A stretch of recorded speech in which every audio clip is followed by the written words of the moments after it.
Hello and welcome to another edition of Currently in Quincy. I'm Joe Catalano, and on today's program, Quincy Veterans Services Director Christine Cugini will be joining us and explain how some veterans can benefit from the PACT Act. First, though, as always, we take a look at the weather and the news for you. Currently in Quincy, some hazy sunshine out there. It's breezy, 75 degrees right now. Had some showers earlier, but the main event is coming in later this afternoon with a line of thunderstorms and maybe some tropical downpours. Temperatures this afternoon in the muggy low 80s. The storms will exit later this evening, clearing out for a low of 66 degrees and setting us up for a really nice weekend.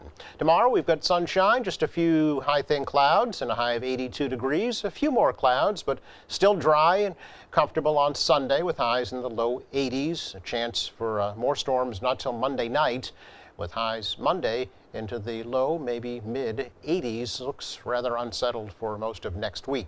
Again, some hazy sunshine and 75 degrees in Quincy right now. Checking news for you today. A Quincy woman now facing life in prison after being found guilty of first-degree murder for the stabbing of a man to death in the parking lot of a Quincy liquor store almost 3 years ago. Now 25-year-old Alyssa Delamato was convicted in Norfolk Superior Court this past Wednesday for the murder of 24-year-old Cameron Nomi of Quincy and Milton. The prosecutor said Delamato attacked Nomi after a verbal altercation between two groups in the parking lot of Supreme Liquors in Wollaston on the night of September 11, 2020. Nomi died a short time later at Boston Medical Center. Delamato was on the run for several weeks before she was found in a home in Weymouth. At least two other people are awaiting trial on charges they helped Delamato avoid capture.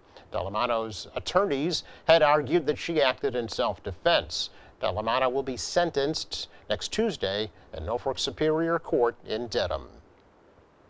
Quincy Mayor Thomas Koch is calling for a community meeting to be held about the state's plans to open a welcome center for the homeless and migrants at Eastern Nazarene College. Earlier this week, the governor's office announced that the state's second welcome center will open at the Cove Fine Arts Center on the Wollaston campus of ENC and provide housing for up to 58 families. Koch says he wants to make sure that the city can accommodate the new arrivals. ENC had responded to a statewide RFP, the state looking for these locations, welcome center / interim housing, till these immigrant families are situated. And, ENC did go through that process without letting us know, which was concerning, and I expressed that to the new president, the new president was incoming while this process was already underway, so she didn't know a whole lot about it. And when questioning the state about some background and demographics, and there was very little information available to us. So, it's my hope that, and we're going to be asking for the state and ENC to hold a community meeting in the coming days to let the public know exactly what's going on there, so they have a good understanding. I know that there's folks that are very concerned about it. I'm concerned about the impact it may have on our schools.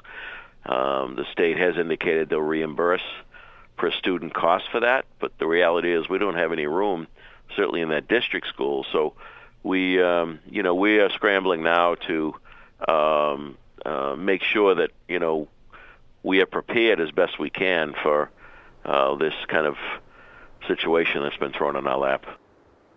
The mayor says some of the migrants will be speaking Haitian Creole as their primary language, creating some communication challenges.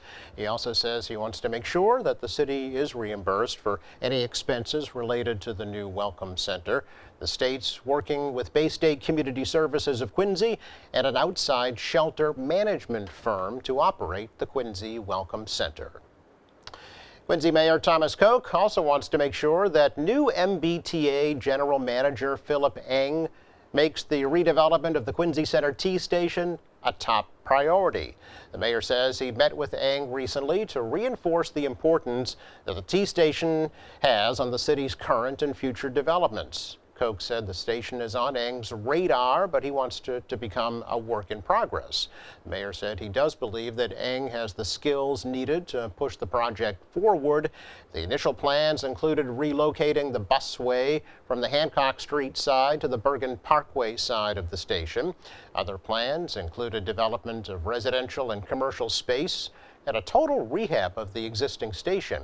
Koch says that Eng has appointed new people in key leadership positions at the T he believes will help expedite some major projects. Norfolk County Sheriff Pat McDermott is issuing a warning about a recent increase in telephone and text message scams involving his department. McDermott says there's been a dramatic uptick in reports of people claiming to be from the sheriff's office, demanding money from local residents. McDermott says the scammers claim to be from the sheriff's office and are demanding payment to resolve some type of a criminal issue. McDermott says in one case, the scammers even used his name in a text scam. He says his office never calls or texts anyone seeking payments, and that any such message is a scam. It should be ignored or reported to your local police departments. A tribute to the late Quincy actress Ruth Gordon will go on tonight at the Ruth Gordon Amphitheater in Quincy. However, it may have to be altered just a bit due to the forecast for rain. The Friends of the Ruth Gordon Amphitheater say tonight's special tribute to Gordon will be held under the new pavilion right nearby at Pageant Field from 7 to 11 p.m. Some of the activities may take place at the amphitheater, weather permitting. The event is scheduled to include baritone vocalist Marcus Johnson and a theatrical tribute to Ruth Gordon by actress Ann Danby. There'll be a screening of at least one of Gordon's movies, plus her great-grandson is scheduled to make an appearance this evening. The Friends of the Ruth Gordon Amphitheater are holding free events there every Friday night through August 25th. If there is a tropical downpour, tonight's event will be moved indoors to the Kennedy Center. It's our check of news. Coming up, we sit down with Quincy Veteran Services Director Christine Cugini and learn about the PACT Act. That's next.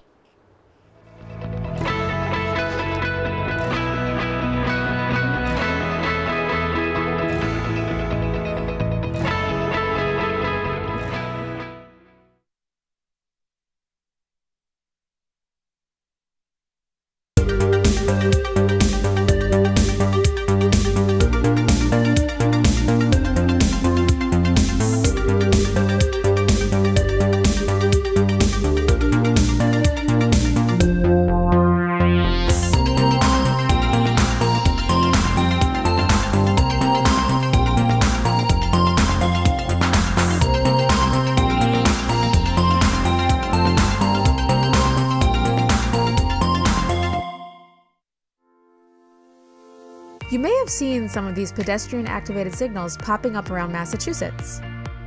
These are called pedestrian hybrid beacons, or PHBs. They are designed to provide safe crossing for pedestrians in high-traffic areas. Here are some simple steps to remember when encountering this signal. The pedestrian hybrid beacon consists of 3 lights, a yellow light at the bottom and 2 red lights at the top.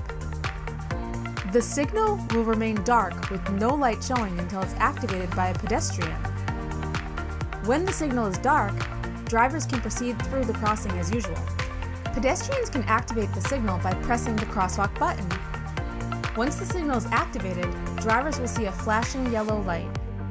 Drivers can still proceed through the crossing, but should use caution as a pedestrian is waiting to cross. The signal then turns solid yellow, alerting drivers to prepare to stop. The yellow light is followed by solid red lights. Drivers in both directions must come to a complete stop, giving pedestrians the opportunity to cross. Pedestrians should only cross when the walk signal comes on.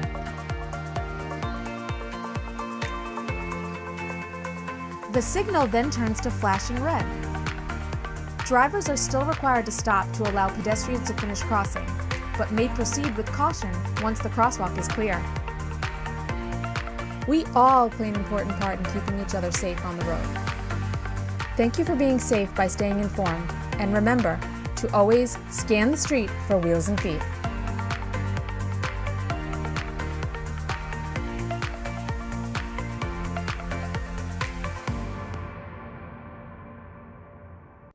The biggest part of my journey has been becoming the person I want to be with.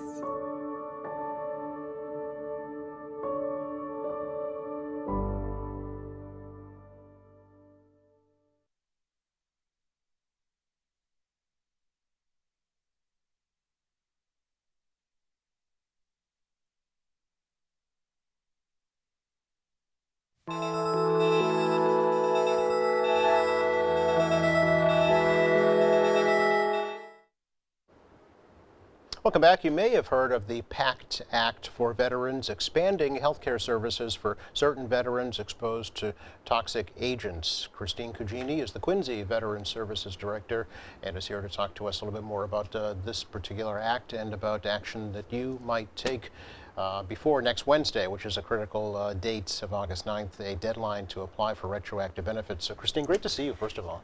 Oh, thanks for having me today. Yeah, this is great to learn more about this. You and I and a number of other veteran services officers were on a conference call with Congressman Lynch just last week to learn more about this and really get the word out that these benefits are available to certain veterans, right? Right, and we did have a town hall a couple of months back as well. Okay. Just to kind of go over the PACT Act, itself and what was available. And we had some representatives from the VA that came and kind of walked people through, and also filed claims. Oh, great! That for same them. time. Yeah, Very good.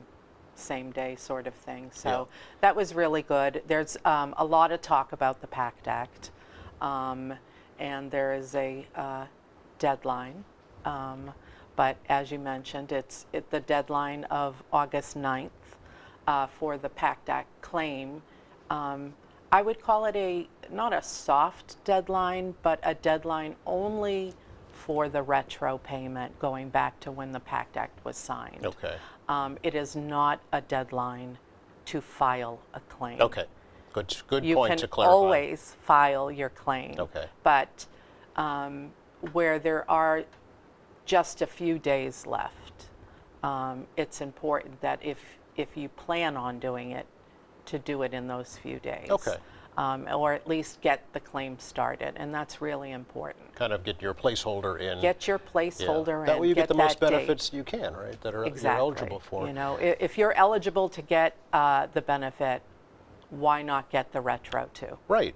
It's a new law signed 2022, right? Yes. It's specifically the full name is the Sergeant First Class Heath Robinson Honoring Our Promise to Address Comprehensive Toxics Act. Yeah. So it's named after a certain person, obviously. Who do you know anything about this person? I do not, Okay. but I will certainly do some research. Yeah. Because the PACT Act is really all we've been saying. Right. But it would definitely give it a little bit more to find out the name and what And the situation. and the history behind it. Essentially, what does the PACT Act do, Christine? So the PACT Act is what it did was it broadened kind of the diagnoses of a lot of the toxic exposures that our service members are affected by. This is going back to Vietnam, Agent Orange, some other diagnoses that have been added into that, hypertension being one of them. But then coming up for more recent wars, the Gulf War and the burn pits, as well as Camp Lejeune, and then post 9/11. Okay. So there's a list of diagnoses and presumptives. Kind of we're assuming that if you were in this war and you were exposed to this and you have this diagnosis, the chances are the connection is there. And you're eligible for these. You are eligible benefit. to apply for those benefits, Okay. the PACT, under the PACT Act. Okay. And that's kind of what it broadened and added.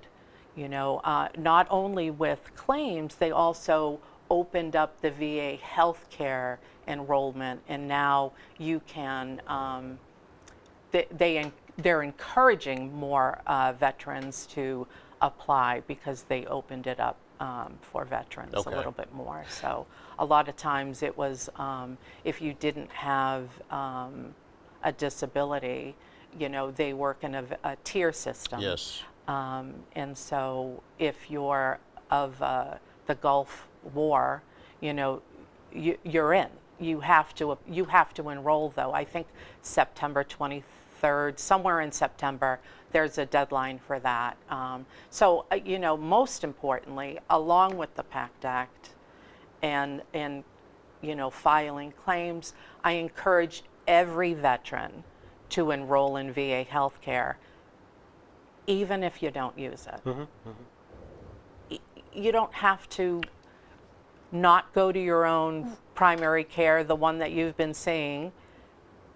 It's just there, Okay. and you should enroll. And I can't just, I need to get that out there and just get it done. Say it again. Yeah, enroll in, if you are a veteran, enroll in VA healthcare.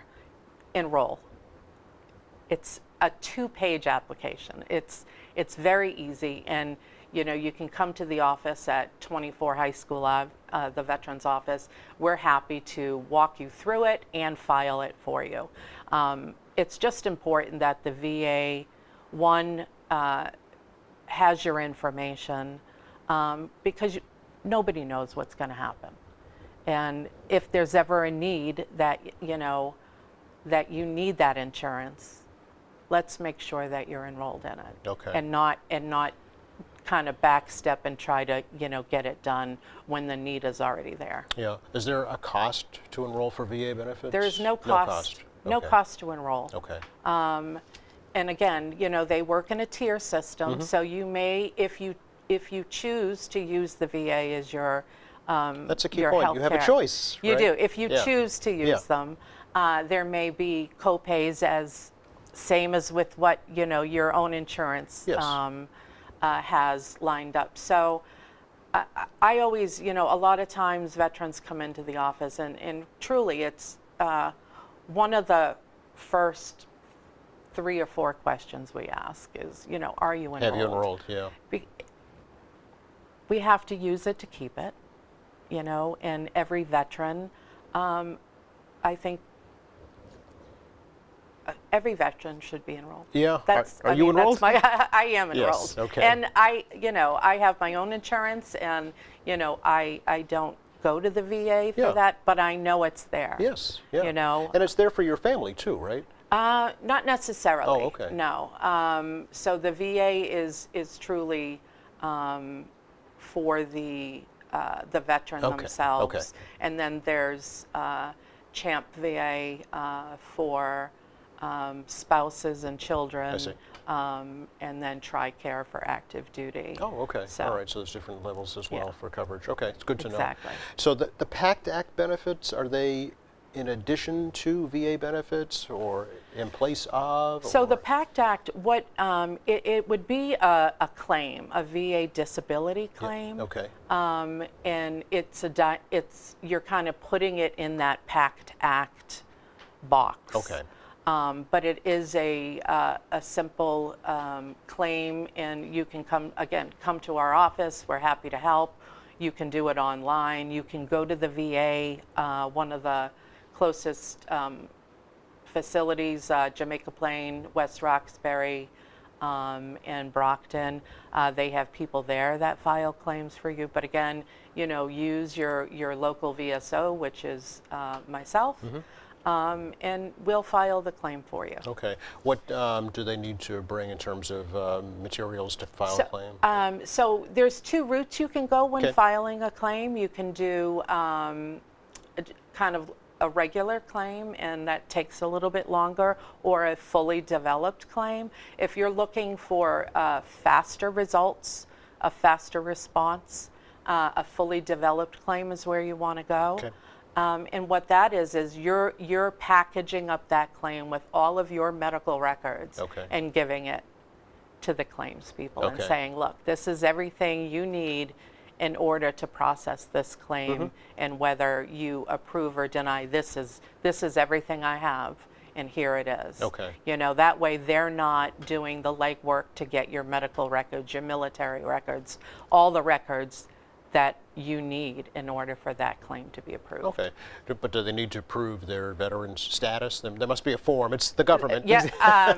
So the DD-214 The DD-214, there is we our go. discharge paper that tells us when we were in, what we did, where we went, you know, Okay. medals, every schooling, Yes. time frames, and we can look that up in the office all if right. they joined from Massachusetts. Yep.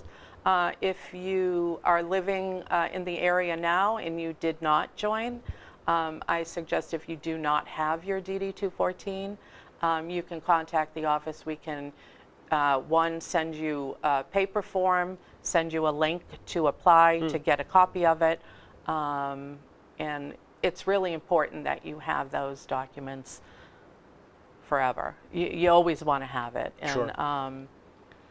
I'd like to think that you also give a copy to a family member just for future. You Yeah, just- included as part of your estate planning, right? Exactly. So everybody has the information Exactly. needed. Yeah. yeah, instead of running around at a time when nobody has time to run around. And you're not thinking clearly. Exactly. Yeah, the emotions you know, are so running you high. know that you have it. Yeah. With the PACT Act, Christine, do you know are spouses and surviving spouses and So I would, children available to So benefit it's from my understanding, and there's so much information, that if you were not recently, if you were denied in the past, you can refile if those new presumptives or new diagnoses that have been added were part of the claim that you were denied. Okay, all right. So you should really look at if there was a denial in the past at reclaiming. Yeah, you because know. with this new law, a condition that you have may now be covered, right? Yes. Okay. Yes. So it's important that, you know, if you have any questions, please call the office. Yes. There's so much information online, but I think the best and most accurate information is va.gov, and you can just type in va.gov PACT Act, and that information should come up for you. And again, or call the office if you want to speak to a human. Which a lot of people like and prefer, especially I when hear they're it all dealing the with the time. government. Yeah. I hear it all the time when we answer the phones. They're like, "Oh my God, you answered the phone!" Yes. And I'm like, "We're here. Yes, we answer the phone." So, but I'm thinking, you know, especially say a Vietnam vet. So we're going back now. You know, We are. What, 60 Yeah. years almost, right? If they're listening and saying, "Gee, I've had this condition for years. You know, I wonder if it was caused by my service. I wonder if I should look into this." So I truly believe that if you have a condition that you believe was caused by your military service, whether that condition is written on paper or not, Yes. that you should file your claim. Okay. All right. Just get the ball rolling, basically. Yes. Yeah. So they don't need to come with a letter from their doctor saying, No. "I have this. It was caused by my service." Okay. No, I mean, is that helpful? Of course it is. Great. But the VA does the legwork as well. Okay. You know, if it's easy for you to get, certainly bring it in. Sure. But Don't feel that it's a hindrance. yeah, Okay. you can still come through the door without that piece of Yeah, paper. 'cause I think that's probably one of the hurdles that folks are wondering about. Absolutely, You know, you oh know. gosh, I can't prove that, or I'm Right. not entitled to that, Right, or I don't want right. to take. Another one I hear is I don't want to take benefits away from somebody who really needs I them. Right? hear it every day, Yeah. multiple times a day. Yeah. But you served, Right. you earned it, and you're dealing with an issue now that could have been caused by your military service. Yeah. So whether, you know, somebody else may need more, you're still entitled to what you're entitled to. That's right. I guess if maybe you frame it as it's almost their duty to It find is. out if they're eligible, you know, and get the benefits they That's in part of, you know, a lot of times what I say is, you know, it may not be approved, but if, I'm just going to put a number, if Yeah. 500 men and women were all stationed in one spot, Yep.